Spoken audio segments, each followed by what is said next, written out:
in its 50th year.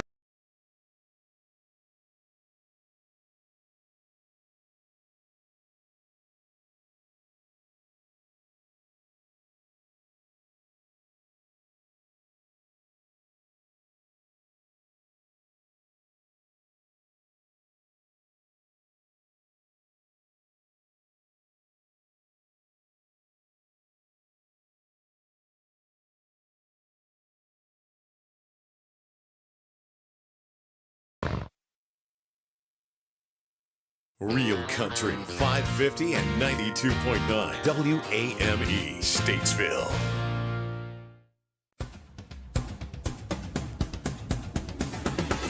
Welcome to Racing Roots with Hamm. If you don't know our host, David Hamm, he's a 25-year NASCAR veteran, engine builder, and jackman. Live every Monday evening, we have a new guest From the racing world with their stories, their paths, their racing roots. Now here's our host, David Hamm.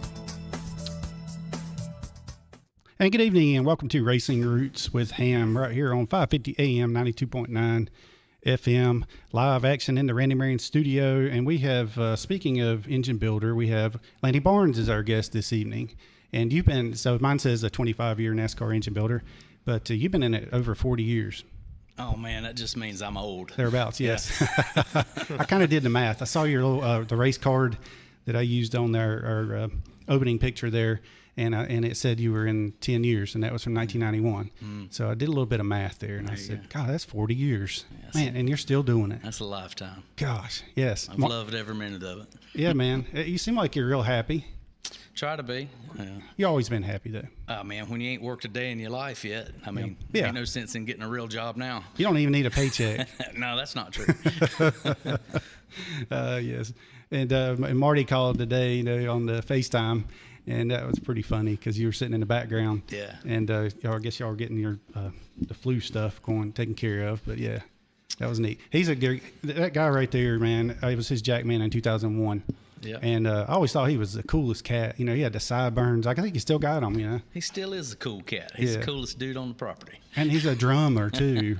Bryson, have you met Marty Houston? I haven't had the chance to meet Marty yet. No. Okay. One day we will. Have you met his dad?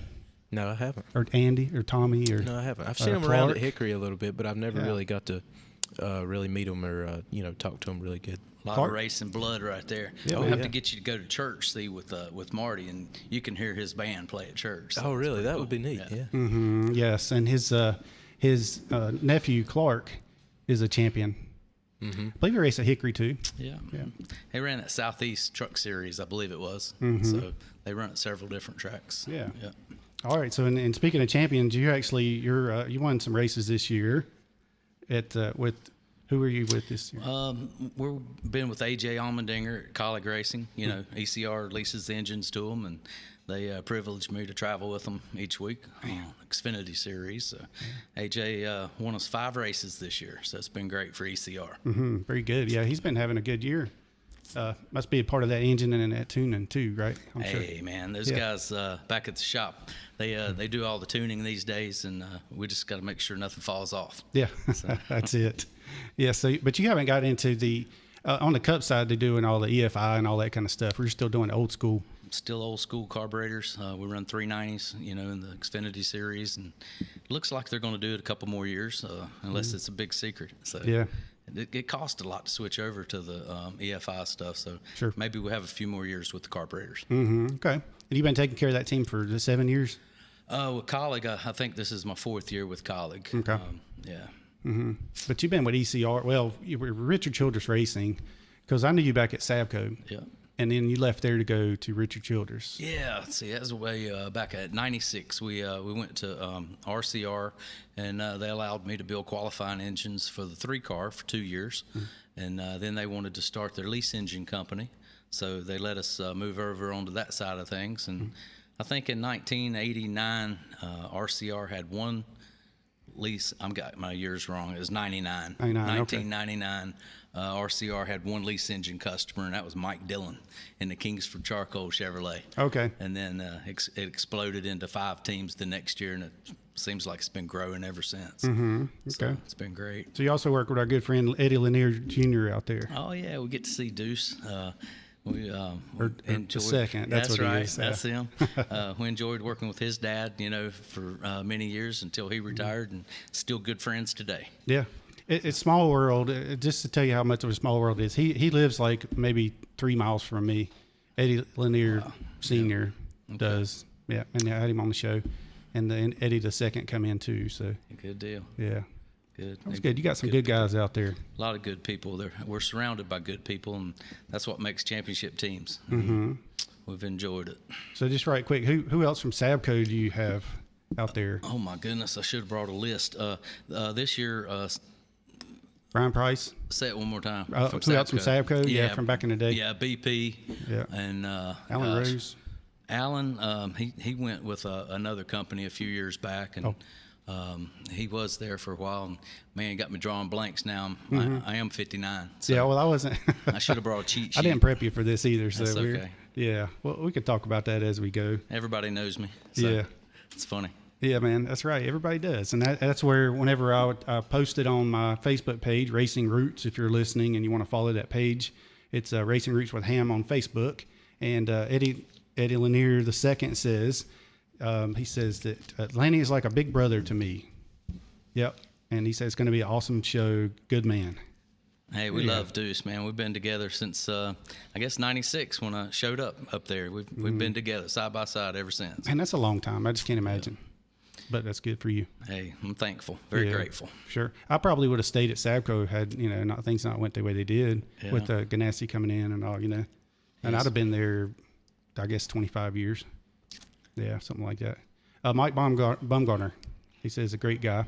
Oh, Bum. Yeah, he's good people. They had a great year. At Junior Motorsports, they were on top of it. So. Yep. This is his dad, but yeah, he had a good year. All right, that's Oak Island Mike. All right, gotcha. That's right. Yeah. And Ronnie Thomas was saying a really nice guy. Lanny has paid his dues in the racing world. And we'll talk about that story here in a little bit that he sent me. All right. And Tim Kinley says awesome guys. And Chris Hyde, great guy. And Phil Combs. All right. He said, a good man.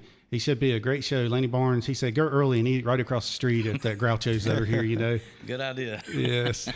So he was talking about the sub that they had over there. I said, I think you're talking about the STP Dipper was the one, yes. It's good. And then Todd Bevis or Bevis? Yeah. Beavis, okay. Yeah. Yeah. Lanny is legend. And then Brett Troutman, can't wait. So, yeah, very good. That's funny. I wanted to get those comments on here before. Those were ones that people commented on after I did the post. But we're also streaming on Facebook, Twitch, Twitter, LinkedIn. Yeah, we're on all the things over here. So we're on Facebook, on Racing Roots, and then LinkedIn and Twitch and Twitter. So, yeah, we're all over the place. You're all over the place right now. Twitching and Twittering. Yes, Go twitching. Yeah, we got the young Bryson over here taking care of that stuff. So if you got comments, that's better to actually put your comments on the YouTube channel, the DHammiam, and we got different camera angles and that kind of stuff on there as well. But if you're on there, you can leave your comments anywhere, and I think Bryson's going to catch those. Yeah, we'll be monitoring the YouTube and the Facebooks tonight, so we'll check them out. I just figured out, a lot of people don't go. Some people don't go on YouTube, and most everybody's on Facebook. So it's like I might as well just stream it everywhere, and then because we get a lot of our old racing friends on Facebook. That's right. And they may not know how or don't care about YouTube. But anyway, yeah, Mr. Lanny Barnes, been in racing over 40 years. You started out through the Rick Newsome. Quick story on Rick. Yes. All right. So I don't remember what year it was. I guess it was 81. Were you like 15 years old then? I don't know, somewhere along in there. Yeah. 15, 16 or something.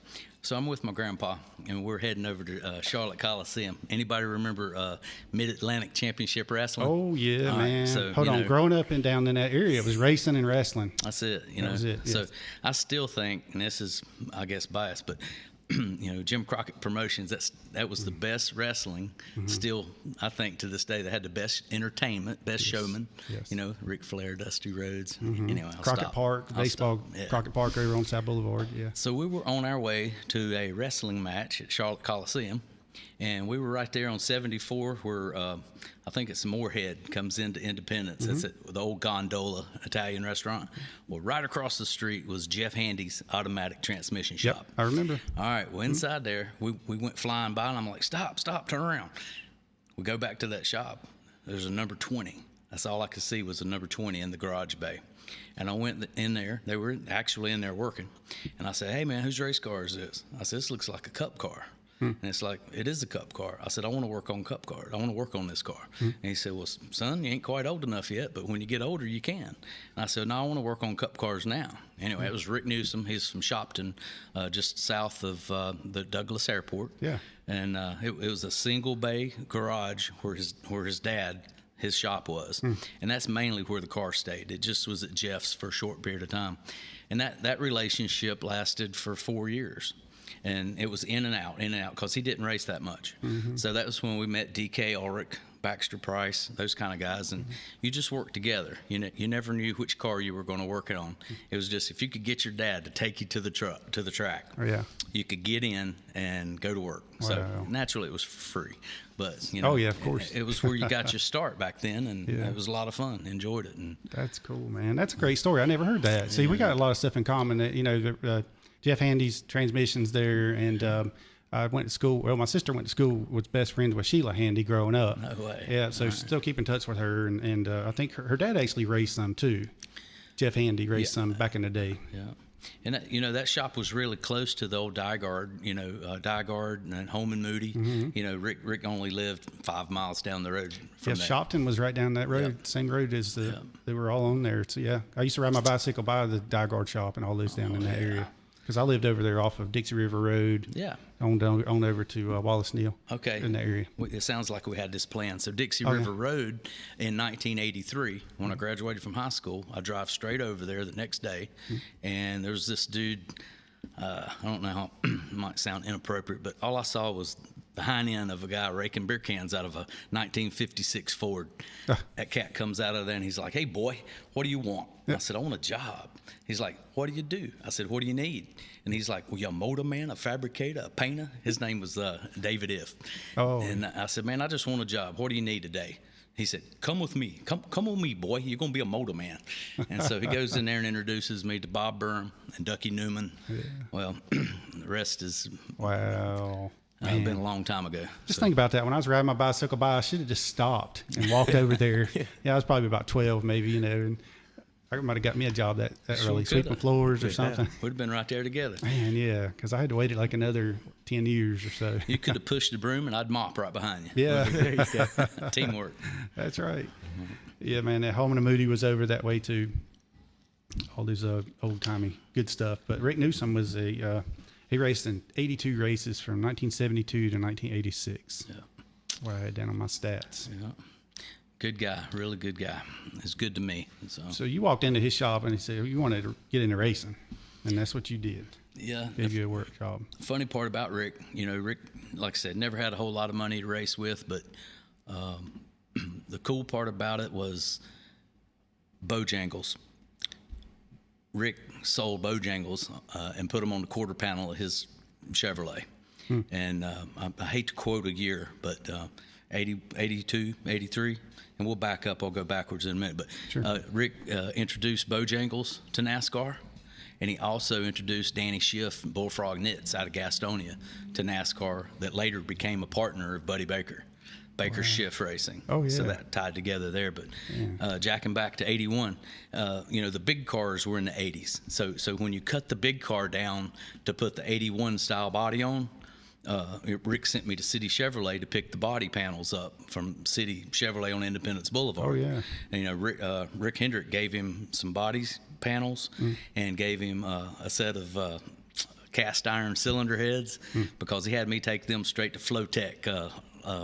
And Larry ported them for him at Flow Technique. So just old stories that it's only cool to me, because that was your life. That's what you did and how you did it. And this is all the stuff before the whole Days of Thunder movie come out and all that. Then people learned about City Chevrolet because it was on that car in the movie.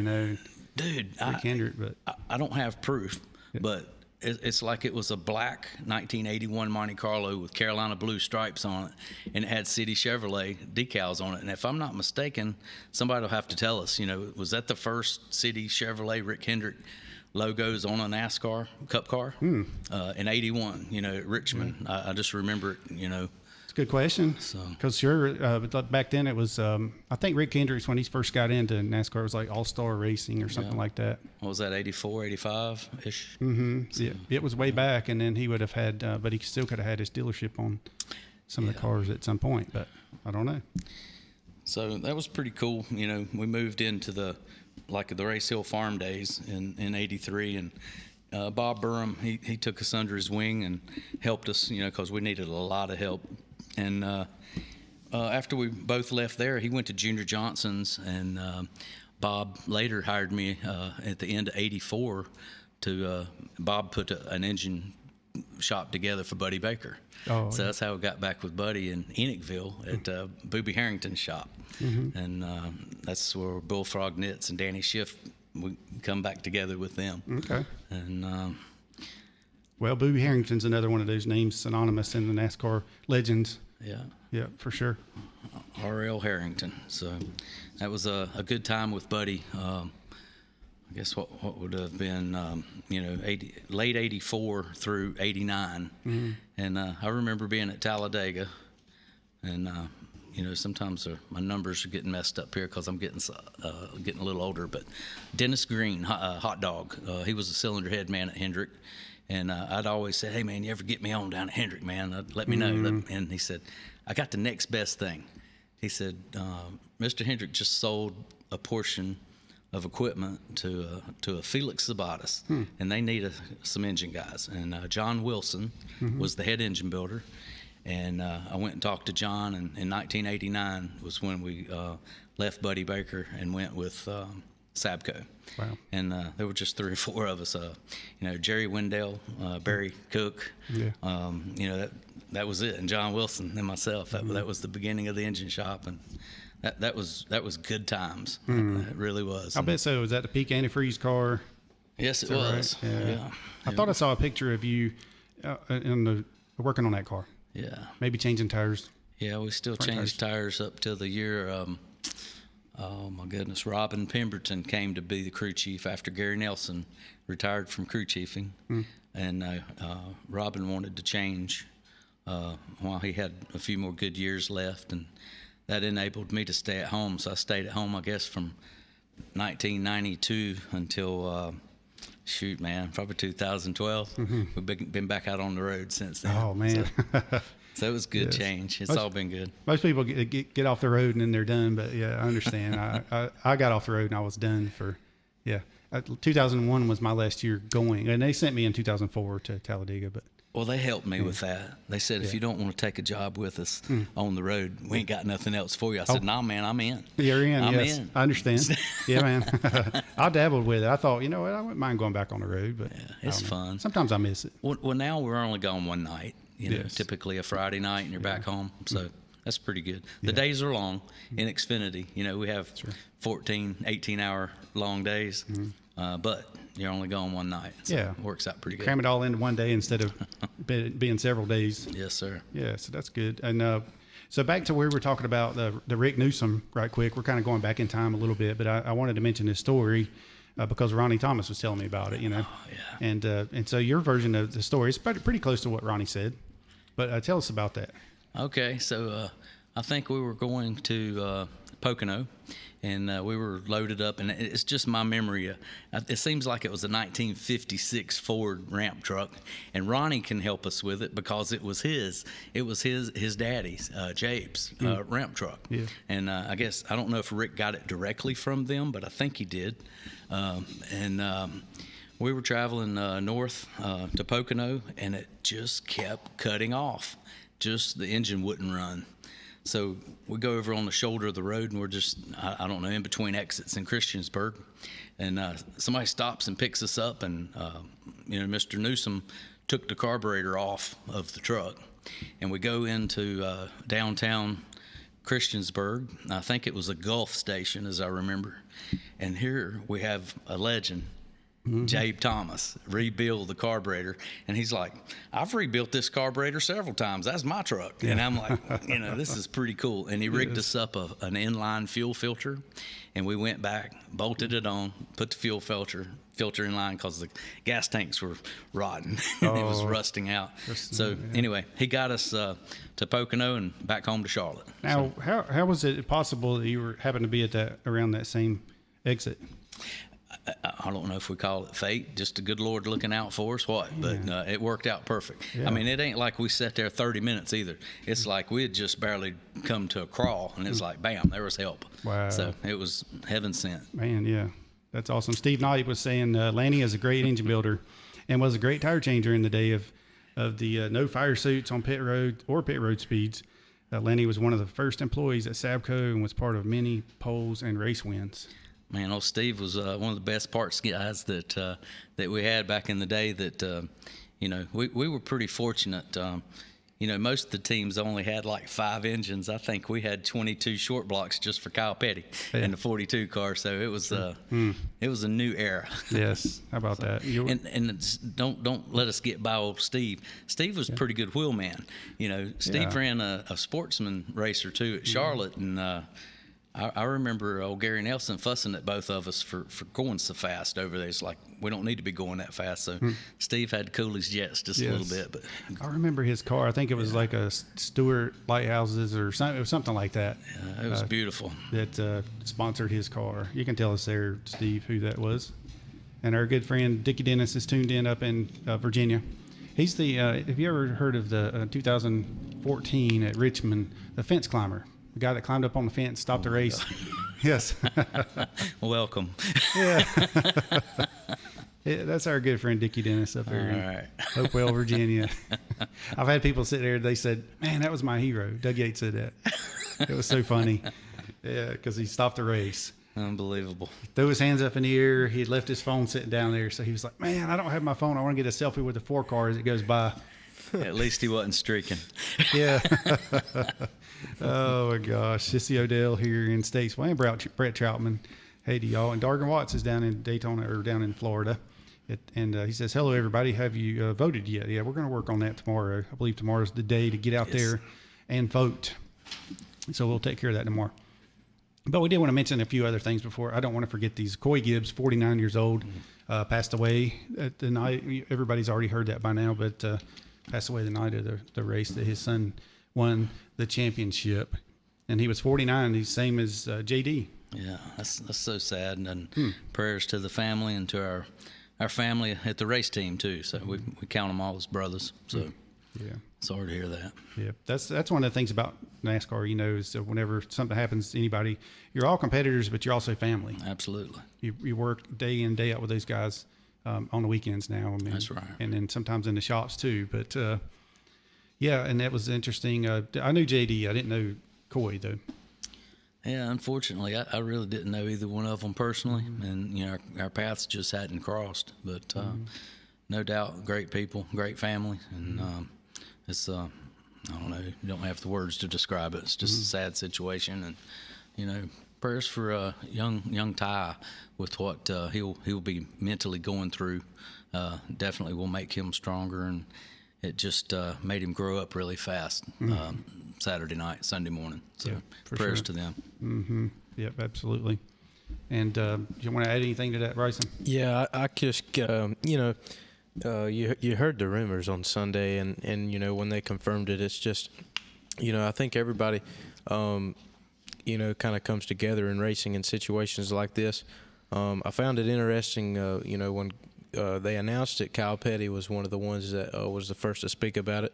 And everybody knows his situation with his son up at New Hampshire, and the loss of his son. And so, and I think he had even been, helping Joe Gibbs through the loss of his first son, JD, just like 2 years ago, 2019. So just tragic. I hurt for Ty. I can't imagine what Ty's going through. And it's probably going to be hard for going to the racetrack is probably the last thing that they want to do right now, but it's probably the thing that's going to help them the most. That's talked about a lot, and so I think going forward, it's just a sad situation. But the racing community is really going have to step up and support them, and I think they already have. But our thoughts and prayers are definitely with the Gibbs family and just all their friends and family. Just a tragic situation.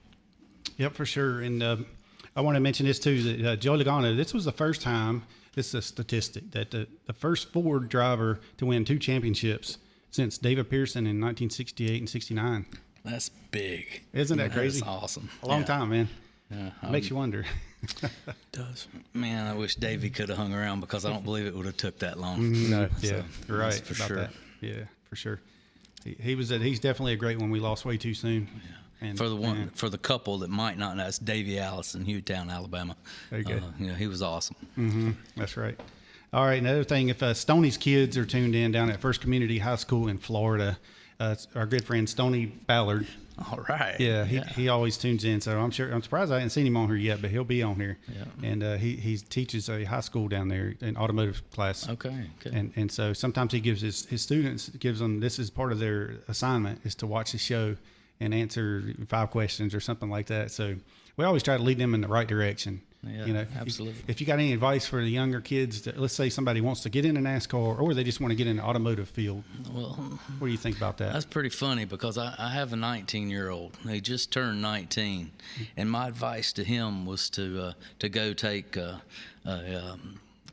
community college class in electrical, HVAC, or plumbing. And he's like, Dad, I just want to be on a pit crew. Just help me get a chance to do that. And I'm like, you need to go to school, boy. Yes. You don't want to end up like me. You know, you need to go to school. Well, they have plumbing on race cars. Yeah. So a couple months went by, and he said, "Did you ever call anybody for me?" I'm like, I'll do it today. Yeah. And anyway, we did, and he tried out at a couple places, and he's been working out down at the track house for the last 7 weeks, and he's having a lot of fun. And it's amazing what these young kids can do in just a few short weeks of training. And he does great. And there's a bunch of good boys down there. So glad he got the opportunity to at least work out with them. Yeah, very good. So track house, let's see, Lynn Sutton. Oh my gosh, I got my Jim Sutton. Jim Sutton. Sutty. Yes, Yeah. Jim Suddy, and also there's Brian Henry's over there. Okay. So Suddy can give him a hard time, like he did. They do. Yeah, sure. Yes. For some reason, I had Lynn in my mind. Can you remember Lynn? Oh, Lenny Sherrill. Lynn Sherrill. Yeah, Gosh, yes. awesome. Yeah, absolutely too. Yeah, man. There's so many great people, and it's like going to high school. You had these friends and all your buddies in school, and then when you graduate from high school, it's like, gee, man, where are these guys? Well, it's like a race team. If you don't see them week to week at the track, you lose track, because everybody's working 40, 50, 60 hours a week, and it really doesn't leave a whole lot of time for gallivanting around on the weekends. Yes, so, I know exactly what you mean. But you miss them, when somebody brings up a name, and, like Lenny, he was a jack man back when we used to change tires at Sabco, and it's like, man, you miss these dudes, Yeah, yep. So. Now, did he have a long hair when he was a jack man? Yeah, he did. Okay. Yeah, he's always been cool. Yeah, he's a cool dude. That's for sure, man. Oh my gosh, drives his Harleys and stuff. He's one cool dude. All right, so we're gonna take a quick break and play a couple of commercials here, and we will be right back to Racing Roots with Hamm. And we got Lanny Barnes on with us. Y'all don't go anywhere. Come join our team at Statesville Ag and Turf, the area's fastest growing Kubota tractor dealership. They're currently looking to add service technicians to the service department. The job will require experience in working on diesel engines, hydraulic systems, hay tools, lawnmowers, and some small engine repairs. And the following benefits are offered to you: above average pay for qualified technicians, a vacation package, personal time off, medical and vision insurance, 401k plans, paid holidays, and paid manufacturing education. For all the information and application, call 704-873-2088 or stop by 2457 Simonton Road in Statesville. Your next job is waiting for you right now at Statesville Ag and Turf. Oh my, there's been a glitch in the Matrix. It all started at Carolina 10, 1877 East Broad Street in Statesville. Find out what's causing it on November 23rd, the day before Thanksgiving. Pink Wednesday. Carolina 10's biggest sale of the year. sales so big it will make Black Friday jealous. Hey folks, Billy Buck here, and I wanted to introduce you to our friends over at Hall's Welding and Mechanical. Now, if you've got a business that's in need of mobile welding services or fabrication, mechanical contracting, industrial safety systems, new equipment installs, and so much more, I want you to give Caleb a call over at Hall's Welding and Mechanical. It's locally owned and operated. It can take care of all your needs. They got a huge attention to detail and safety, let me tell you. Let the expert at Hall's come to you. Give them a call, 704-402-8788. That's 704-402-8788. Tell them Billy Buck sent you by. Real Country 550 and 92.9 WAME. All right, we're back to Racing Roots with Hamm, and we got my guest here tonight is Lanny Barnes, and of course we have our young Bryson over here to my right, taking care of the Facebook and comments and all that kind of stuff. So if you have a question or a comment, go ahead and put that out there. I see Dargan Watts is saying that David If and Ducky Newman, Bobby Jones, Vic Kangas came to Winter Park, Florida whenever the Dingman brothers bought the Race Hill team. I remember that. We hadn't talked about Race Hill The yet. Valvoline team, yeah. Yeah, I hired Greg Sachs as the driver. Yeah, awesome. And went nowhere but back to North Carolina. Yeah, Something like that. Those Dingman brothers team, they raced good though. They had a good time and hung around for a time in a season. And I'm glad that they came back to North Carolina, because I believe that was probably when Greg Sachs came over and drove some for Buddy Baker after Buddy was injured. I think I can't remember if it's 87 or 88, Red Baron car. That was back during the Hoosier Wars, you know, and Buddy hit his head at Charlotte, and the next weekend we're at Watkins Glen, and Buddy comes up to me, he's like, "Hey man, go see if you can find your buddy Morgan." I'm Morgan Shepherd, and I said, "What's wrong?" He said, "Man, there ain't but one straight place at this track, and it had curves in it. Go get him now." And I'm like, "Uh-oh, something's up." But you didn't know what at the time. I got you, yeah. Went and got Morgan. Morgan jumps in the car. I think the first lap on the track, he backs it in the fence, and Buddy said, "Well, dang, I should have just stayed in it." Oh, man. But I'm kidding a little bit. But that really did happen. But Morgan did a great job and ran for Buddy for a few races. And, you know, Greg Sachs was in the car and did a good job. And I think Jimmy Spencer came in there at the end of the Baker shift days and finished the team off there. Jeez, man. Yeah. Greg Sachs, love him to death, man. He was a lot of fun. He helped out in that Days of Thunder movie. We were talking about that earlier. Oh, yeah. He'd tell you, he said, "We're going to be wide open, and it better stick." And that was true, because Greg was wide open. And he was a good dude. I miss being around him. Yeah. I remember seeing him at the track. He actually drove for us one time. I think it was at I believe it was is either Richmond or Pocono. Gosh, how can I get those two confused? Oh, shoot, yeah, it's completely opposite. I know, man. It's like, what in the world? I think it was Pocono, actually. Hey, before we get too far away from Morgan Shepherd, I have to say it. I have to tell it. You know, a couple people that might be listening that know. But somewhere in between the Race Hill Farm and the Buddy Baker days, you know, Morgan had been telling me, he'd been saying, "Hey, man, you have got to meet this young lady." And I'm like, I'm good, you know. And it's like, "You got to meet this girl." And I'm like, okay.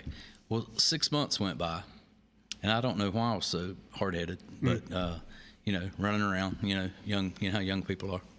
So I finally go and do what he asked me to do, and anyway, we've been married 34 and a half years. Oh, so how about that? Yeah. So thanks, Morgan. Man, that's very cool. He's within listening distance too, so yeah, that's right. Maybe he's tuned in. I hope so. Hope he's doing well today. Yeah, he drove for that Race Hill Farm team in 1986. Yeah, he won one race out of the 12 races. Yeah, that's pretty good.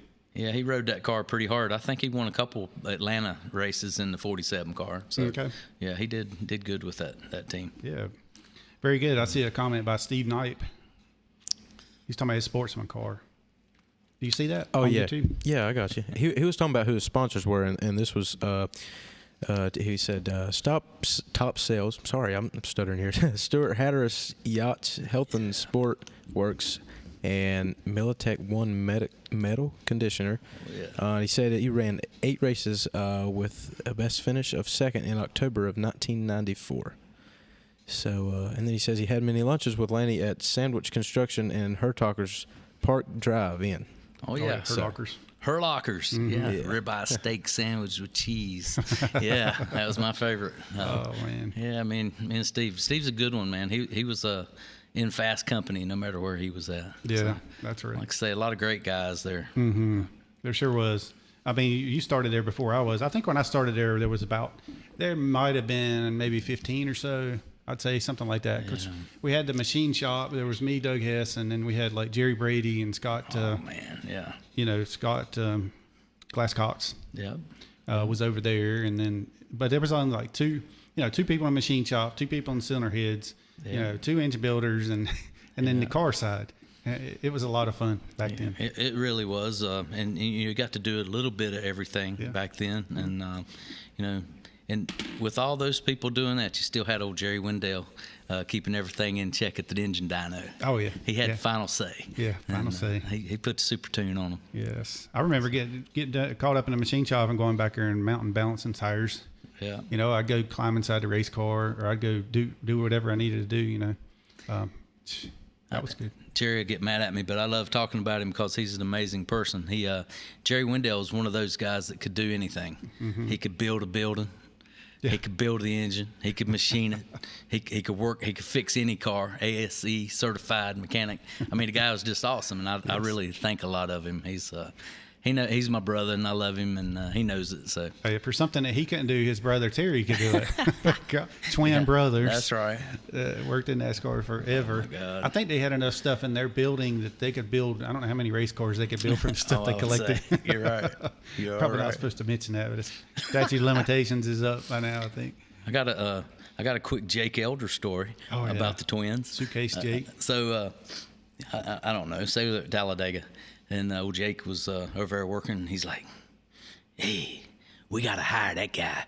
Look at him. He's over there working on the motor. Look at him. Now he's back there working on the rear end. Now he's working on the transmission. That guy can do anything." It's like, Jake, there's 2 of them. There's twins. That was pretty funny. Oh, gosh. I love Jake. That's great.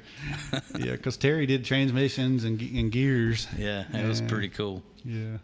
And then Terry went. We actually went to Japan together, and they went. Believe it or not. Yeah. Talking about being a fish out of the water, or whatever you want to call it, but we're over there in Japan. They had a great time with that stuff with the Wendell twins. Oh yeah. And, amazing. Amazing young men. Yeah. So you went to Race Hill Farm Team. We were talking about the number 47. What year did you go there? Do you remember? Oh Lord, I believe that was 83. Yeah, 1983. Okay. So, right after high school. So right out of high school, yeah, right into racing. Yeah, and that was pretty much the first job in the engine shop, and just didn't know diddly squat. Ducky Newman was real fast at everything he did, and Bob Byrne was really methodical and really just real. I'm not calling him slow, but he moved at a slower pace than Ducky did. So naturally, we migrated together, and he's like, this is how you do it, and he really took time with me. And then again, he carried me on up to Buddy Baker's with him and took time with me there. And God, can't thank Bob enough for a career. So, yeah, and it's we didn't mention this, and we're going to backtrack a little bit. I mean, I told you this is why when my wife's here. See, I'm doing a bad job at Tracy's job right now, so I apologize for that because she's always here to kind of keep us on track. But then there's me. I'm get caught up in what everybody's saying, and I'm just like, oh, that's cool. This is great.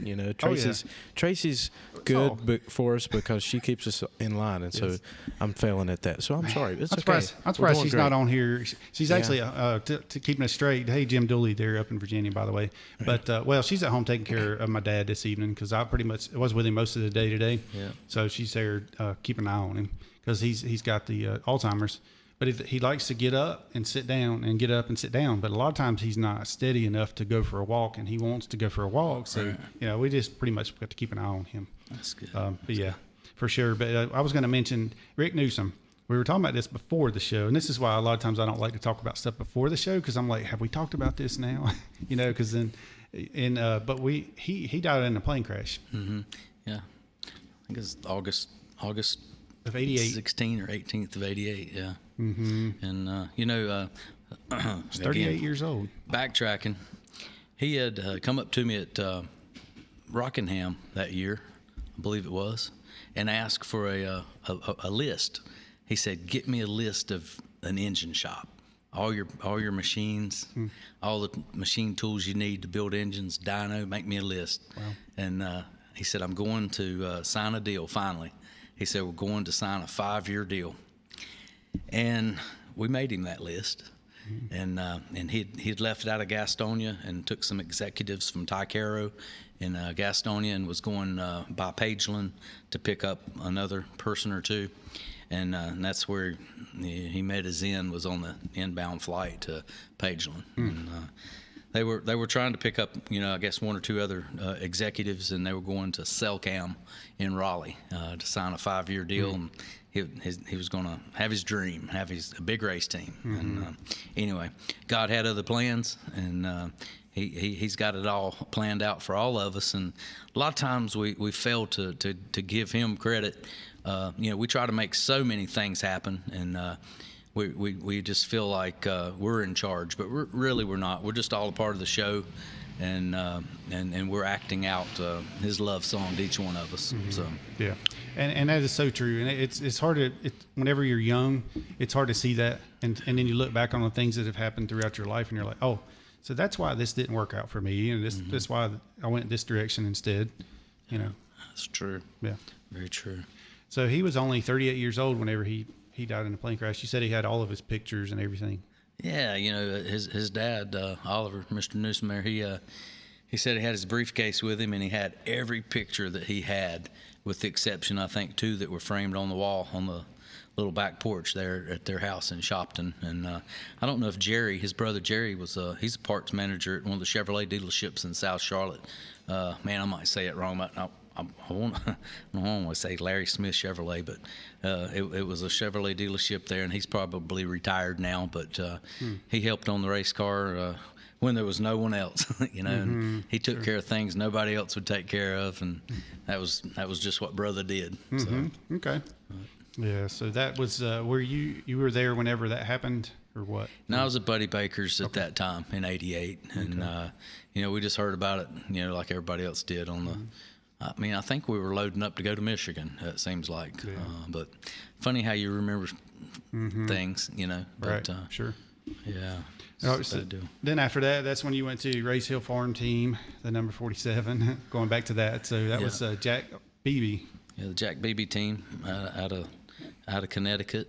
Him and John Dufour on that team together, and David Iff managed it. And it was a great small team, back then. And a lot of great people, and it's funny when you're only there with 5 guys. There were only 5 like car guys, 3 guys in the engine shop. I mean, small company.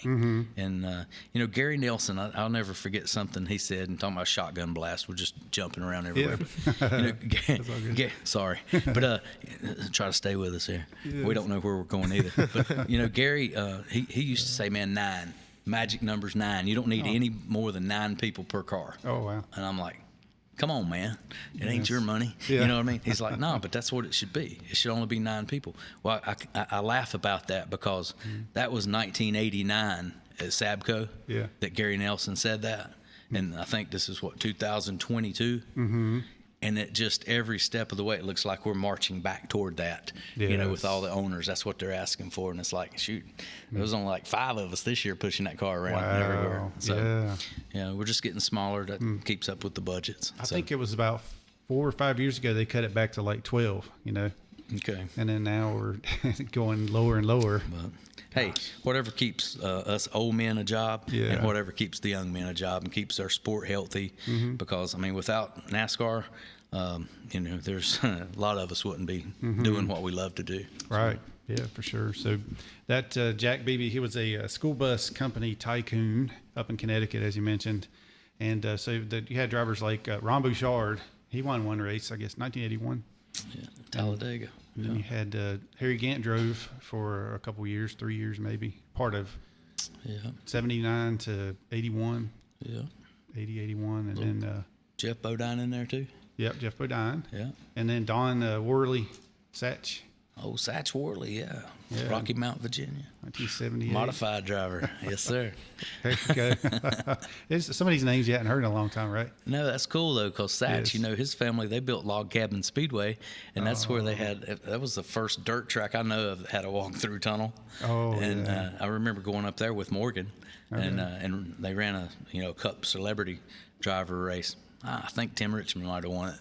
Oh, wow. I think he's actually schooled them. Yeah, Tim Richmond was a cool cat. He too. was, yeah.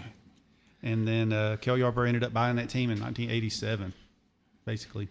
Oh man, that's funny how that just went around. So the one of the head engine builder that was there when Kel owned it was Bob Fisher.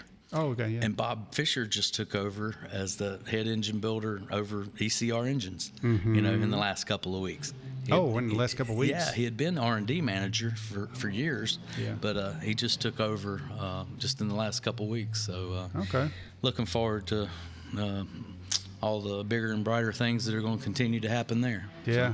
Well, that's cool because he was building for whenever Sterling was running really good there years back, 2003, I guess it was, whenever he had on his way to win the championship, it seemed like. Yeah, Ganassi. Yeah, Ganassi, that's right. Okay. Mm-hmm. Which turned into Trackhouse. Because, exactly, Trackhouse. Here we go, Trackhouse. Man, that's funny how all these things come back around, in the NASCAR world. The people we worked with, and you walk into a place and you're like, man, I ain't seen that guy in 25, 30 years, whatever, So never say, here's something to the young people, we're jacking way back. Never say anything negative about anybody. Yeah. Grandpa always said, if you ain't got nothing good to say, don't say anything at all. Yeah. It's so true. Yes. Just hold on to it and say something good, Just always say something good. Smile. It may not mean everything, but it's pretty cool. Yeah. It ain't bad. And especially if you're working in racing, because it could definitely come back to bite you. Real quick. Yeah, real quick. Yeah. Oh my gosh, that's for sure. So what did you? Whenever you left there, okay. So you were with Barry. You were with. Golly, when you left that team, did you go? Where did you go? Buddy Baker's. That point, after Race Hill Farm, we went to Buddy Baker's, and that team jumped around just a little bit. We went straight to Enochville and worked out of Booby Harrington's shop, and I think we were only there 1 year.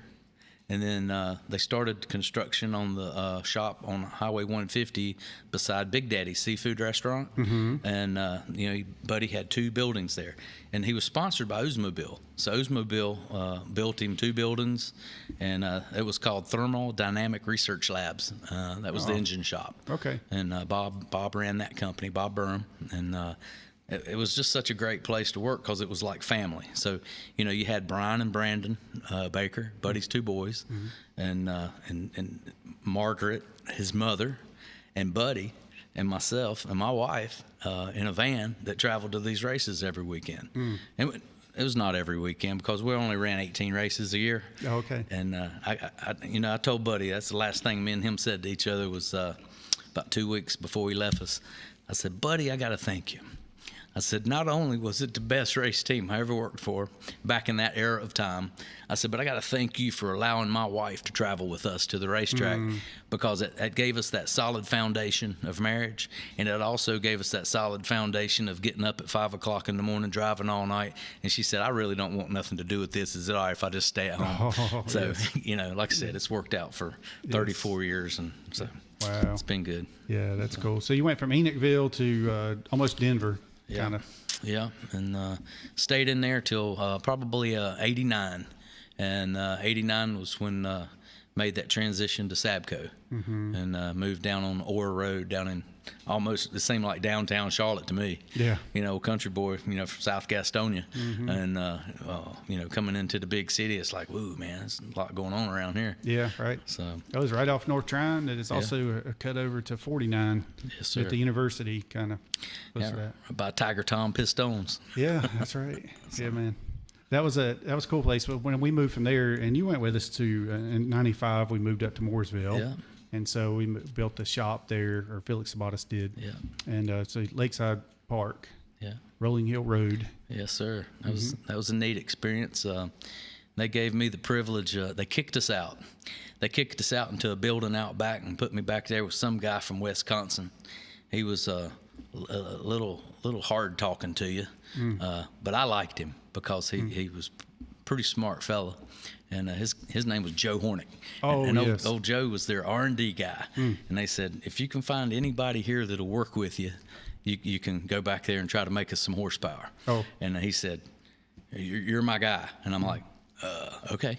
So just teach me. And we've been learning ever since. You know, I feel like if you don't learn something every day, you've just wasted today. Oh, Joe was it was good working with him for a year. Well, yeah, he's a real smart guy with camshafts, especially. At a lot of things, that the whole engine, the whole package. He's a good guy. Mm-hmm. Yep. What is he doing now? He owns his own company that just continues to grow and get bigger, and he builds those. I call them old big engines, them 900 plus cubic inch, like Pro Mod, top alcohol. Mm-hmm. You know, he works on what us NASCAR guys calls weird engines, them old big drag race engines. I was going to say boat engines, maybe. But they probably are. I mean, that guy, he works on whatever pays the big bucks. That's what he works on. Yeah. So. He went to work for Gibbs for a while too. I knew last time I talked to him, he was over at Gibbs. Yeah, he's been several the big teams. So, and like I say, now he's had his own company for quite a few years now. Mm-hmm. So. All right, so this is the big question I wanted to ask you. What led you to leave Team Sabco? At the time, went from Sabco Racing, and then we were like Team Sabco, I guess, whatever, around 96 or so. But what sparked that? Honestly? Okay. Sure. Sorry, cringe. All right. Sorry, Steve. Love you guys. Keith Simmons came in as head engine builder, and he was just a little different from what I was accustomed to. Mm-hmm. Remember, I'm just this little old fella from South Gastonia, little old country boy, and cringe, since he's our friend. He says, my friends call me cringe. That's right. Yeah. So anyway, we called him Cringe, or FC, and he good guy. We just didn't jihad, so to speak. Mm-hmm. So he was there for a year, and then he went somewhere else to another team. I believe another head engine builder came in, and as it transitioned out again, Cringe was coming back. Right. So when I found out he was coming back, I just made a phone call up to Welcome, North Carolina, and it was actually the second time a year later that I made the phone call to the same gentleman, Terry Elledge. Mm-hmm. And Terry said, man, we just don't have anything. I said, you got to find me something. Mm-hmm. I got to have something, and I need it right now. And he said, well, the boss won't be back in town till next week. I said, well, call him. Mm-hmm. And he says, he's on a hunting trip. I said, you got his number? And he's like, well, yeah, but I'm not going to bother him on a hunting trip. I need to know. I need to know something now. And he's like, well, he'll be back next week. I said, I ain't got a week. Yeah. I said, I need to know. I got to have a job, and I want to come to work there. Mm-hmm. And he's like, well, why do you want to come to work here? And I said, because y'all are the best, and I want to come to work with the best. Mm-hmm. Well, 2 hours later, my phone rang, and he said, can you come up here tomorrow night? And I said, I sure can. What time? Mm. And I got to go up there and meet with him and Spenny Clendenin. And they had a 2 or 3 meeting process that they went through, and we got to do that, and finally got the call to come back up, and went and had dinner, had a bowl of spaghetti with Richard Childress, and he wrote down our little agreement. It wasn't our agreement. It was what he was going to do on a napkin. Yeah. He slid it across the table. He said, you good with that? And I said, yes, sir. All right. Absolutely. I said, in one condition. He said, you're giving me a condition? I said, yes, sir. And he said, well, what is it? I said, that we can do this together for at least 10 years. He said, if you ain't planning on staying 20, just don't come. Oh. So it's been 26 years, and very grateful for what has happened there. It's been good for more than one person. It's been a great company to work for. Mm. Oh. So. Yeah, that's great. Good for you. Yeah. I'm happy for you. That was a good move for you. And it was, David Evans come in at 96 and ran the show for about a year, him and Ronnie Phillips. And, yes, sir. And then they moved back out, and then Cringe come back. Yeah. I think Felix was kind of like, well, I made a mistake or something. I don't know what it was. I mean, not necessarily about having them come in, but just, he ended up getting the cringe back. Yeah. Keith Simmons. I don't know. It was just worked good for everybody. Yeah, it was how things were. And you were going to move up to where Earnhardt was at the time. I mean, Earnhardt was still running good. Yeah, and we got the privilege to build qualifying engines for the 3-car for 2 years, so that was pretty cool, And one day, there's something about Dale. He would come in the shop every couple weeks, every 2 or 3 weeks. He would come in, he'd slam the door. He's like, "Everything okay?" I'm like, "Yes, sir. Everything's great." "Yes, sir." He said, "You got any complaints?" I said, "No, sir, man. Everything's great." He said, "No, you got to tell me. I can't fix it if you don't tell me." And I'm like, "Everything's good." He said, "If Clendon don't let you do what you want to do, you just tell me. He will." And I'm like, "No, I just do whatever Spinny tells me to do, and we're good with that." So that's cool. I love Spinny, man. He was hard on you, but he's great. And friends today just shared a text. I'm planning on seeing him tomorrow. So okay. He's good guy. Yeah, good deal. Great guy. Send him a link to the show. Hey, Spinny, Clendon, and very good. Yeah. You work with a lot of great people up there. I'm sure we talked about some that we worked, mutual friends, of course, but how could legendary. ECR not be successful with all the ex-head engine builders in NASCAR that works there? Yeah. Keith Allman, Gary Wagner, Timmy Petty. There's just so many. Danny Lawrence was so successful in the engine company, and now has moved over to run the car side, and he's champion as his leadership has taken him to the car side of things at RCR. So, it speaks for itself. It just goes to show you, if you make that one decision, and the Lord leads you in one direction too as well, but you can also make it easily fight that and go in a different direction and end up in a different place. What a team. What a team. Oh, yes. Our good friends, Paul Rodriguez, are tuned in down in Port St. Lucie, Florida. And Janet Trevison, they were headed back to Florida. I know. He says, "Hello, everyone. It was a great weekend in North Carolina, and we almost made it back to the farm." Scott Trevison, beer man from back in the day at Sabco, and his wife, Jana. So they were headed back. Yeah. I'll be safe. Yep. And all right, so we're going to take another quick break. We're almost at the top of the hour. We're going to play the station ID, and we will be right back to Racing Roots with Hamm and Lanny Barnes. This is Richard Coleman with Dynamic Landscape Services. With more people working from home, our homes have also become our business fronts. Dynamic Landscape Services is your one-stop service for all of your landscape maintenance needs. From weekly mowing and trimming services, as well as weed control and fertilization programs, we can also take care of all of your pine needle, mulch installations, shrub trimming, irrigation maintenance and repairs, and all of your landscape lighting needs. So please give us a call at 704-660-9802. Again, that number is 704-660-9802. Thank you for the opportunity of your business, and God bless. When your celebration of life is prepared, it becomes a gift to your family later. No one should have to pay for a loss while they're experiencing one. Paying in advance protects your loved ones and gives you the peace of mind you deserve. Let us help you plan every detail with professionalism and compassion. We're Bunch Johnson Funeral Home, 705 Davie Avenue, Statesville. Call us at 704-873-7223 to schedule an appointment. What do the 1970s, 1980s, and 1990s have in common? Those are the years that real country was made. And we play them. Real Country, 550 and 92.9 WAME.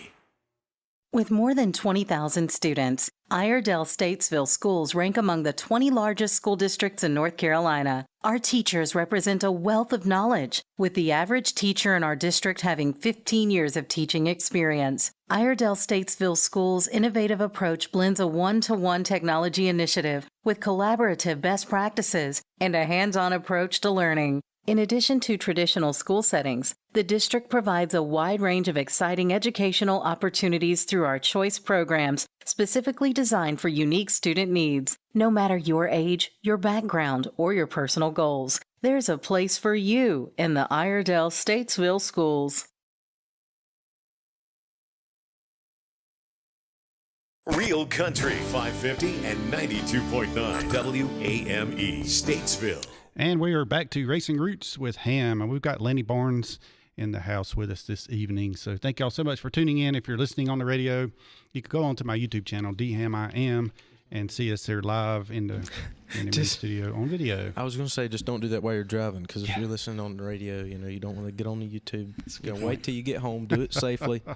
Yeah. Sorry, you learned that from me, talking. didn't you? Because I did, yeah, but you didn't say it, so I said I got to remind him, because you could, you never know, something bad could come out of that. That's right. Bryson's keeping us on track. Well, I'm trying to do Tracy's job. She's not here, and she's always keeping us straight, so you got to trying to step up my game a little bit. And we might have a surprise caller calling in, so just stay tuned, hang tight, and all that good stuff. So you got your headphones on, so you're good. You'll be able to hear him if he calls in.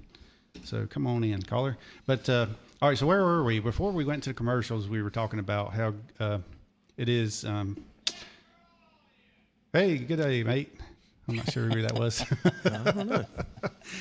So we have an outside speaker too. So that sounded like an Australian there talking. Yeah. Some chirping from the street. Hello out there. All right. So Bryson, do we have any questions coming in? Well, any comments? We see Dargan Watts let's there. See. Yeah, Dargan says, nice to see Bryson wearing that Gamecock shirt tonight. That is wrong, Dargan Watts. This is a Carolina Tar Heel shirt. But I think he said that on purpose. I know he did. Yeah, but anyways, go Tar Heels. All right, there we go. Hey there. Go ahead, caller. Hey, this is Nick Ramey. I'm calling to talk to my buddy Lanny Barnes. Hey, Nick. How you doing, buddy? Good, man. How you doing? Oh, just hanging in there, trying to make it. Trying to make it. I'll tell you what, I have heard some incredible stories tonight. A lot of that I never did, that I never knew. It's incredible. Oh man, it's been a great run. I hope it'll keep going a little while longer, but just trying to keep up with you. That was always tough. So I don't know about that, but I'll tell you what, you were the most fierce competitor out there. I mean, I'm afraid I'd have to forget about all them drivers. I always had to worry about you. You're so funny. I love you. Oh man, we miss seeing you, man. I'd love for you to get back out there and join us one weekend and have a little bit of fun. I might come out there, bring my wife, and come visit you guys one weekend. All these years, Lanny, I've never sat in the stands and watched a race. Isn't that crazy? Man, I tell you, Daytona's coming up, so it'll be here before you know it. So let's get them tickets for Daytona and come on down and join us. I think you got a couple connections. I bet you can get a pretty good seat. Yeah, I don't know if I got as many as you've got. You've got some connections, buddy. Oh, well, I need to start using them for me. So remind me of who they are. So we'll get together on that later. That's right. No, I ain't kidding, man. I'll tell you what, I really loved hearing those stories. And man, you got an incredible start in racing, and the people that you've worked for, and you are so highly respected. Man, a lot of people can build engines, but, we got to be nice to everybody we come in contact with. And like we were speaking to the younger crowd, if they ever take a listen, just, hey, be nice, be courteous, be genuine to everybody. And we'll still stay friends 40, 50, 60 years on down the road. So. Yeah. I had an old guy tell me one time, he told me, he says, you better be nice to the people on your way to the top, because you're probably going to see them on the way down. Ooh, and it's quicker than you think. Amen. And that's so very true. Yes, it is. Oh, man. Lord, we got to get together, man. I saw Doug Yates this past weekend. Didn't get a chance to speak to him, but I saw him over there, and I know all your old friends are awful proud of that big Ford power taking the championship. So congratulations. I know it's still family to you, and everybody's doing a great job. You taught them well. Mm-hmm. That's right. I don't know. I'll tell you what, we've just been blessed to work with great people, haven't we? Yes, we have. Yes, we have. The big man upstairs is looking out for us, and man, I'm very proud of you. You're an incredible man. Thank you, Nick. I appreciate the call. Thank you very much, buddy. Love to see you. All right, buddy. I'm going to get out of here, and I'll talk to you guys later. And great show, Dave. All right. Thank you, Nick. Appreciate you, buddy. Take care now. Tell Lynn, hey. Okay, buddy. Hey there. All right. All right. Bye. Bye-bye. Yeah, Nick Ramey, talking about always being nice to people, man. Nick Ramey's one of the greatest ever. Oh, what a legend! The best I ever worked with. He's built so many race-winning engines, and you know, I don't know. You always, you know, you hate to say that you want to be like someone, but you know, we always looked up to others. Yeah. You know, you're getting old now, and it's like, man, who do you look up to? Well, any great engine builder. You know, those cats are smart. Yeah. You know, they're just so smart, and all the young men today coming in and making so many gains with all the technology that they have at their disposal.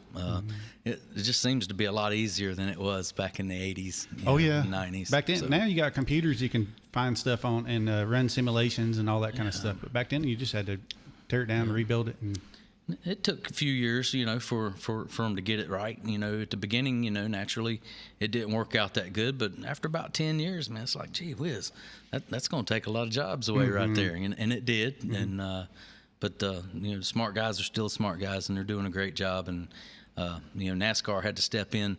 I think they were probably getting up close to 960 horsepower, and if NASCAR wouldn't have stepped in and tuned them back, there's no telling how fast they could be going. So, you know, got them jacked back to what, 650, 750 horsepower. So they had to do it. Yeah, because we're just going to keep on going. Oh yeah, keep on rolling. People like Doug Yates. I mean, always finding more power. That's true. So we, I did mean to mention that too. You know, congratulations to all my friends over there at Roush Sheets Engines, and Nick did teach us a lot. But yeah, big time for them. And I haven't texted Doug Yates yet. I did text Chris England over there today and told him congratulations. But I was waiting on one for Doug because I thought about it right after the race. But I'm like, he's getting bombarded right now, you know, with texts. I'm like, I'm gonna wait a couple of days and then I'll send him one. Well, you were there, right, when Joey Logano won his first championship, right? So, yeah, in 2018. Yeah. Wow. Awesome. Yeah. Awesome. I figured that was my, 2004 we won with Kurt Busch, and then in 2018 we won our second Cup championship. So it was like, all right, I think I paid my dues, put in my time, and all that kind of stuff, and I was ready to go take care of my dad, be home for him. So hey, what a blessing to be able to do that. You know, to do it, yeah. So exactly, yeah. And whether or not that was the smartest thing to do monetarily, probably not. But you know what? Yeah, we can always go work, and make money. Yeah, so, that's exactly right. Absolutely, that's the right choice. Yeah, yeah. I feel good about it. Like I did the right thing because I've been there that many years for my dad. Yep. Going through this terrible disease. We do want to mention Phil Combs because we were talking about him before the show. And I'm sure he's listening. He's either watching now or he's going to watch this on a replay. But Phil Combs, man, what a great guy! We went to his Bryson didn't get to go, but I didn't. I missed that. Phil Combs Family Museum. I've still never been to his museum. You go check it out. Like, man, I've known Phil for, gosh, I hate to say how many years, but me and my little boy raced go-karts together, and Phil was there to announce just about every one of them. And the guy's amazing. It's like, my goodness, I looked on Facebook and Phil's there announcing at this track, and the next night he's announcing at another track. I mean, dude, do you ever stay at home? No, he didn't for many years. Tri-County. What a great announcer and a good spokesperson for our racing industry. And I think everyone knows Phil Combs, but I mean, just what a great guy. From Shelby, North Carolina. Oh, Shelby, that's right. Yeah. Well, get Bryson out there one of these days and go check it out. Yeah, well, we talked about it when he was on here, and I've seen it so much online and stuff. And he's got some cool stuff in a really neat place, and so hopefully we'll have to go down there together. Take me with you. Yeah, we'll make a point to do that, and I look forward to going down there. I'll definitely go down there at some point. Yeah. So Travis Howlett says Lanny is the man. Oh man, Travis, he's doing it. He's marking every engine component, every part that goes through ECR engines. Oh, wow. And this year it's been a lot of them.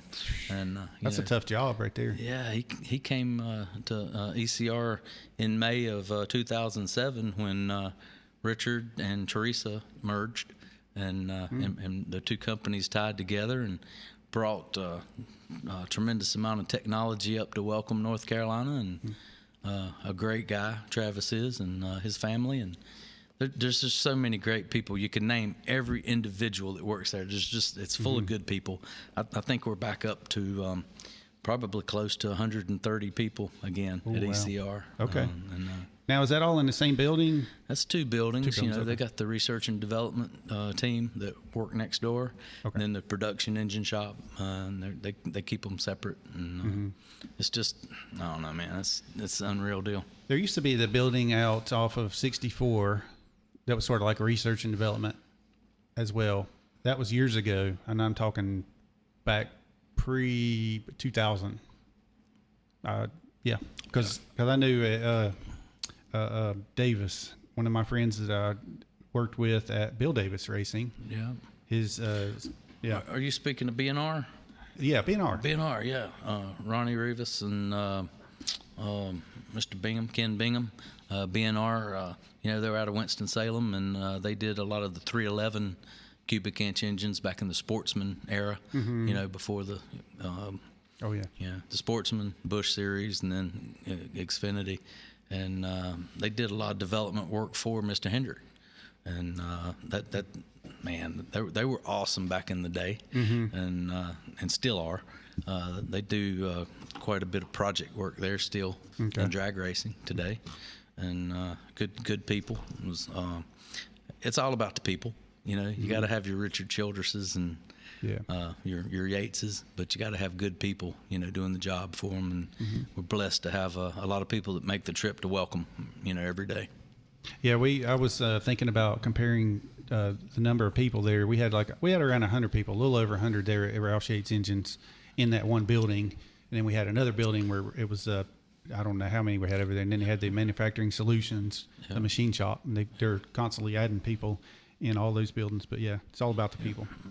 SCL Racing Network. Lanny is Lanny. It says Lanny is no Lanny, but I think you meant to say something else. But Lanny is Lanny is no Lenny. Lanny is no Lenny. No, Lanny ain't cool like Lenny. That's what sure. it was. Sorry about that. That's me trying to read the stuff. I should leave it up to Bryson. I know I'm bad about starting. I have to read the comments. Whatever. Yeah. Yeah. Well. Yeah, sometimes on the Facebooks it's hard to come up, but you saw that one on YouTube. I was reading something that somebody had sent to you on Messenger that had popped up. So I'll get to that in just a minute. Okay. It was at James, or not James. No, James Letnett just tuned in too. Yeah, this was from Kenneth Rutger. Oh, yeah. Yeah. And he says to give a shout out to our friend Darren Russell.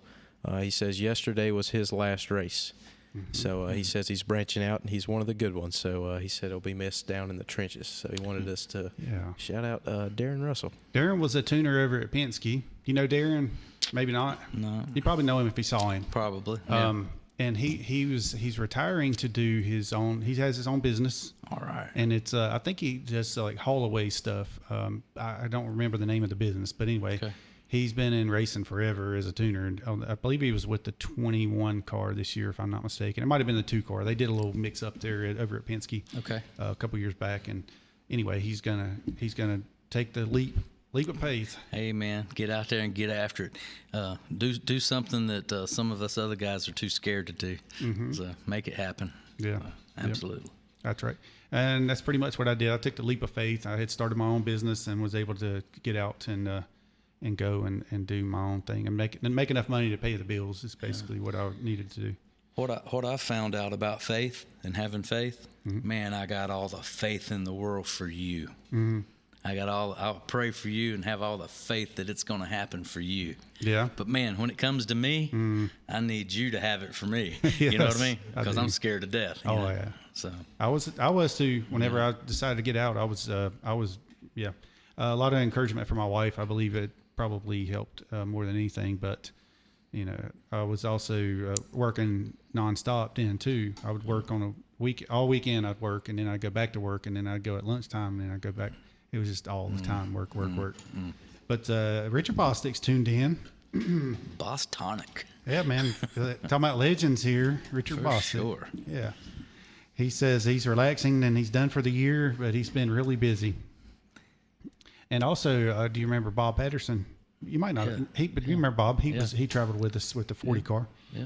Yeah. So he says, "What's up, Richard?" But man, all these guys start coming back. It's like having a reunion when you come on this show. Really. Oh man, we've enjoyed it. Me and Richard, we see each other's text and comments on Facebook quite often, and we may not see each other, but we think of each other often just because we read what each other says. But, sure.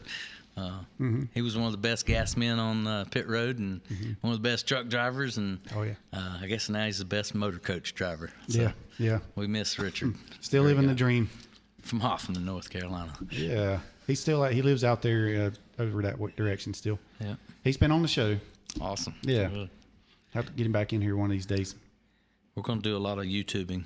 We should have done it before the show, but we're definitely going to do it now. So. Yeah, definitely. Yeah, man. So do you have any stories about Buddy Baker that you can think of?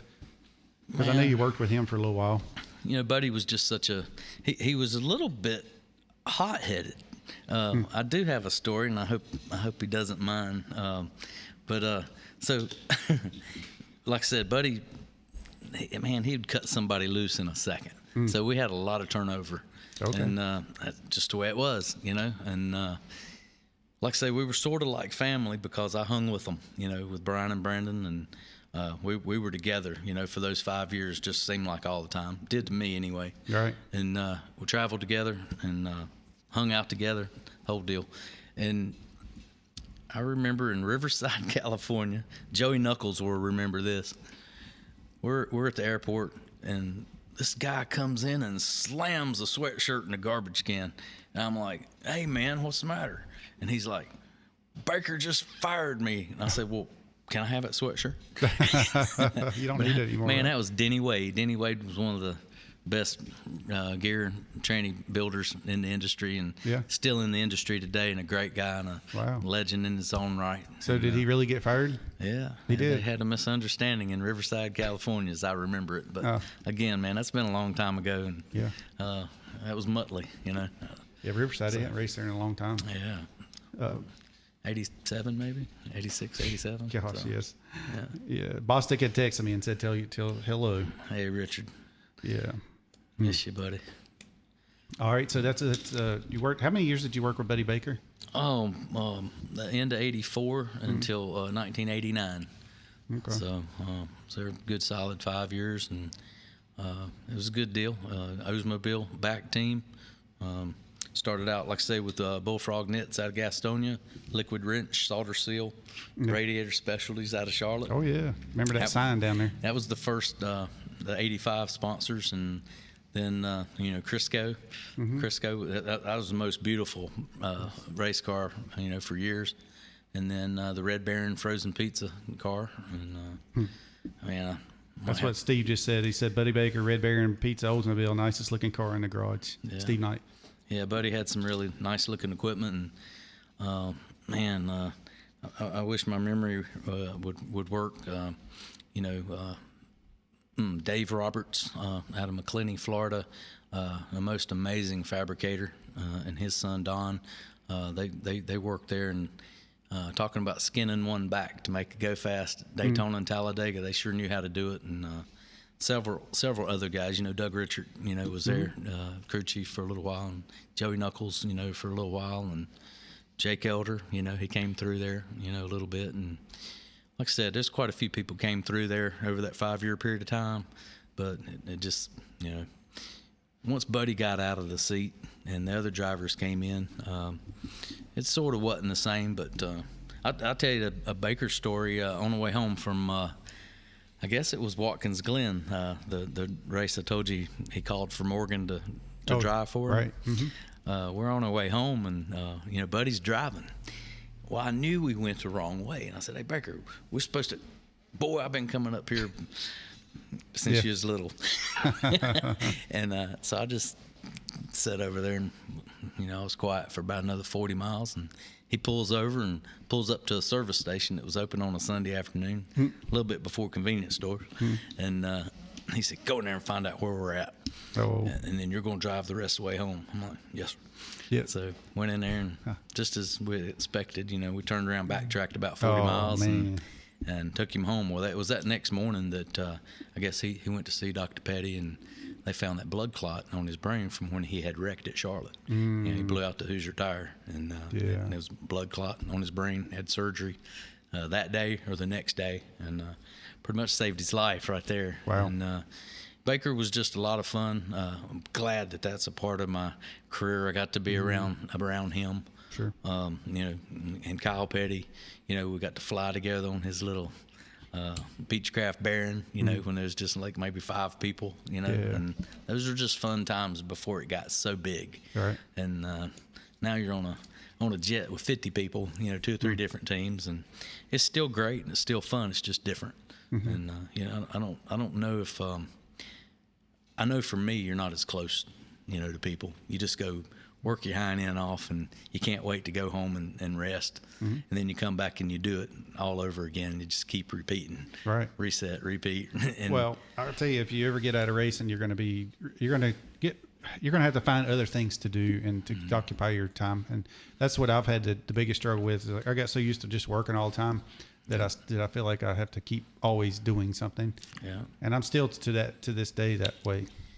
They showed Richard Childress coming down the ladder off the 18-wheeler last weekend on TV. Yeah.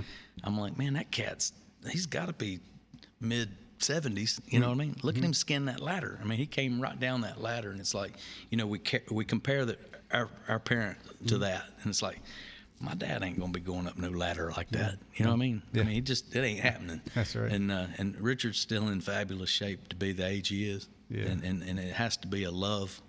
We can say it's for the money, or you can say it's for whatever it's worth. But for him to do what he does, in a sense, it is for us, because there's 130 families. So if you got 130 employees, look at all the family members he supports. Oh yeah. And when you start breaking it down and looking at it like that, you got a couple 300 people working at the cup shop, and then now add their families to it. I mean, it's just a unbelievable support effort, and very grateful that he's still willing to do what he does for us. Yeah, absolutely. Very That's grateful. One of the things that Doug Yates would always mention. We always had to think about how you're not just hiring an employee, you're hiring their family and their kids and all these people we try to think about. He's another good one that's along that same line. But Richard Childress also secured y'all on for Kyle Busch next year. Yeah. So that's exciting. That is exciting. It's hard to tell what might happen. Real exciting that the guy could come in there, and there's just no telling, and you look at it like, how the boys are running the car, how they ran the car this year, and what Kyle could potentially come in there and do. Hey, just looking up, RCR, ECR, looking up. Yeah. So, and the boys are having to turn customers away from the engine company. I think it was public that Richard Childress and Rick Hendrick had an agreement, an alliance together with their Cup engine technology, and it has made both of us better, both companies better, and we're turning customers away, having to tell them, hey, we just can't cover it. We doubled just last year, doubled in Cup and doubled in Xfinity. Wow, yeah. We had 8 Xfinity lease programs, and 11 Xfinity programs and 8 Cup programs last year. And I hear there may even be more for 2023. So that's great. Man, maybe I need to come out of retirement. Come on down. There you go. Yeah. Have at it. We'll get Bryce down there working too. Yeah, that'll be fun. That's right. Yeah, I've got a lot to learn yet, but I'm, I love racing. I'd love to, I'm wanting to do more of the broadcast side of things, but you never know. I mean, I love, learning all that I can. I've spent a few days with Hamm over here in his shop, and I tell you what, I learned, quite a bit, but still it just amazes me at how how you guys are just, got that engine builder mindset, and to me, it just amazes me at how smart you guys have to be. Just to, just the little things. It's just, they impressed me a lot, and we started off at the top of the show and told you why. Yeah. We're just old. Just old. We're just old. He sounds like Nick Ramey now. That's what he always says. I'm just old. I'm an old guy. We're just old. Yeah. Oh man, it's been great.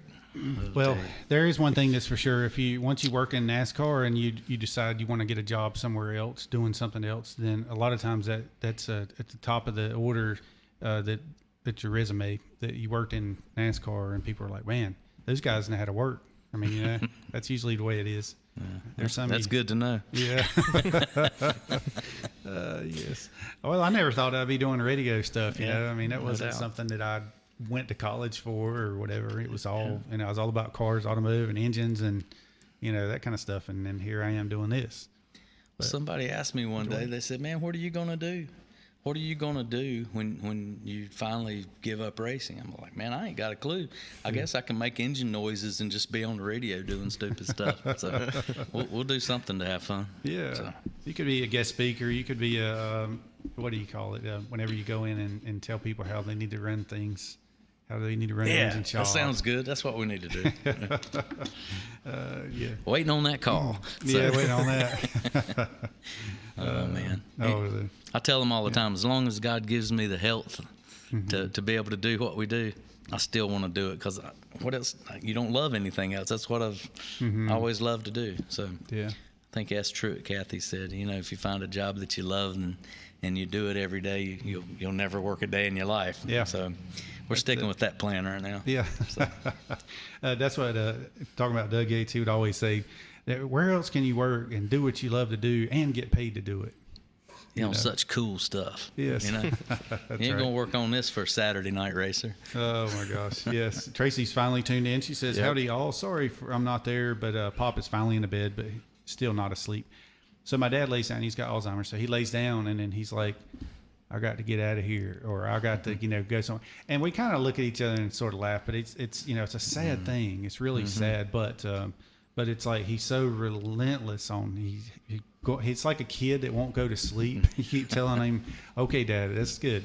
Let's go to sleep now. Okay, so we can get some rest. Finally get some rest, and they'll just keep on and keep on. It's so Steve Knight says, have Lanny do his Buick V6 impersonation.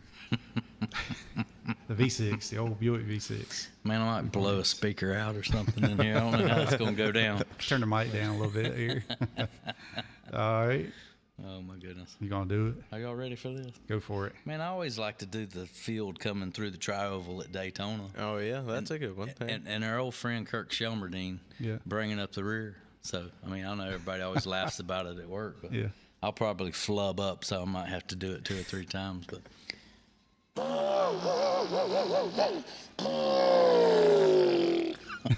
don't know what that sounded like, but anyway. It sounded like a Buick V6 back in the day. It was a lot of fun. That's fair.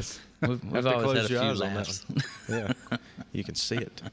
It might have been missing it might have been a V5. Yeah, there was a plug wire off. Anyway, we won't be stupid. Yeah. So our buddy Ronnie Thomas texts me. He says, nice having Lanny on tonight.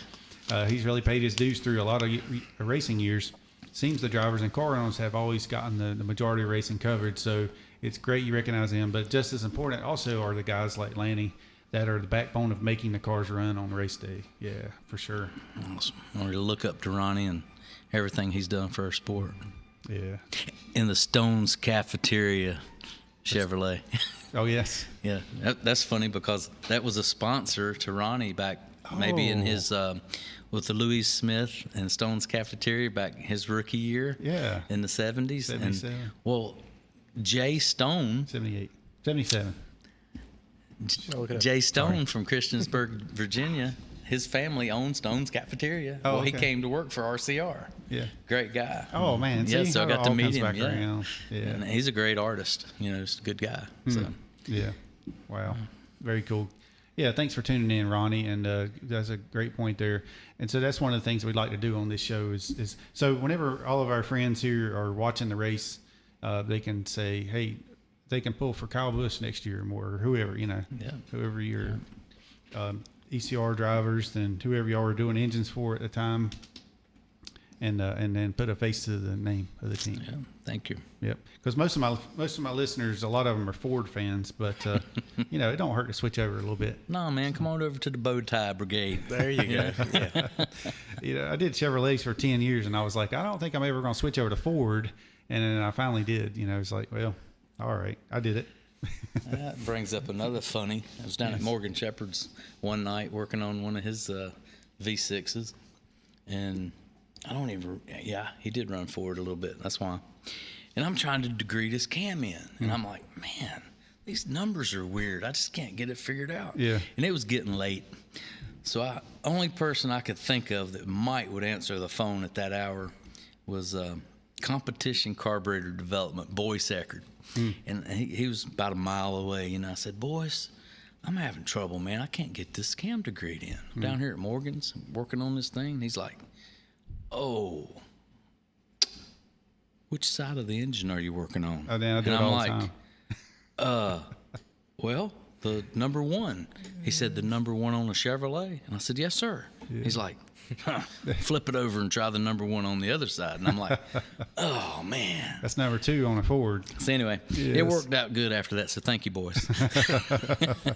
I know exactly what you mean. I still, to this day, do the same thing. I'll be working on Chevrolet, and I'm like I'm on the wrong bank of the engine. And I'm like, oh, gosh, here we go. Yeah. Yes. I remember you explaining that. That was one of the first things that he explained to me when we're looking at this engine. And he's like, well, this is how a Chevrolet looks. This is how a Ford looks. And that, you don't really think about that. But that's kind of cool how they're different. I would get very confused. Yes. Bob Burnham would say familiarity breeds contempt. I mean, he was always using those big words. I'm like, what do you mean? Yes. God, I love it. Yeah, like a Chevrolet's, 1, 3, 5, 7, 2, 4, 6, 8. And then a Ford is 1, 2, 3, 4, 5, 6, 7, 8. Right. I said it wrong a few minutes ago. I said 2, but it's 5 on the number one. Yeah. Anyway, it's a different way. So, but thanks so much for coming in. Brett Troutman says, great show. Thank you to Brett for tuning in, and everybody else that tuned in tonight. If you want to go back and rewatch the show, tell your friends about it, and if you like it, hit that thumbs up for us. Absolutely. Yes. Thank you. And tune in next week. I don't know who the guest is going to be, but we're going to find somebody. We'll talk about that later. But I do have, in a couple of weeks, we're going to have, actually it's in a few weeks, but it's the week of Thanksgiving, we're going to have the Ballard family is going to come in. And Joey Knuckles. Oh, man. Yeah, Stoney Ballard, Clint Ballard. Yep. And maybe William Ballard. I'm not sure yet. But anyway, they're all going to come in here and hang out with us. Great family. Man, talking about some great stories, Great family of racers. So. Yeah, they were around like the old six-pack movie. Basically, that was talking about. That was the Ballards. Yes. They cut that off of their deal. Yeah. So I'm sure they're still getting royalties. Yeah, I'm pretty sure they are, yes. Yeah, so we're going to hear a bunch of good stuff out of that, I'm sure. So, And thanks, Steve Knight, for tuning in as well. It says great show. Thank you, Steve. And thank you for coming up. So if anybody wants to get a hold of you, how can they do that? If that's your question or comment, you can do it on the video here on the replay, but and I'll make sure that you get it. Also, you're on Facebook. Yep. Are you on any other social media platforms? Do you have time for that? No. I didn't think so. I don't do it. We got time, but I don't do that. I understand. All right, very good. You got any parting words there, Bryson? Yeah, well, thanks for letting me come on here with you. It's been great to meet you, Lanny, and hear all of the cool stories. Lastly, I want to say Phil Combs says, awesome show, fellas. Very proud of you, Lanny Barnes. So that's from Phil Combs. I figured you guys would like to hear that before we go off. Yeah. But, yeah, thanks for letting me hang out again. I love it. So it's been a long 2 weeks. Feel like it's been forever, so it's good to be back, and I've enjoyed it. It's been great. Yeah, man. It's always great to have you there, Bryson. And Traci will get back on here one of these days, but she is amply covered by Bryson. No offense, though. We do miss you, Traci, of course. Yes. Thank y'all. Thank you, Paul Rodriguez down in Port St. Lucie, Florida. Y'all have a great week, and we'll see you next Monday on Racing Roots with Hamm. Good night.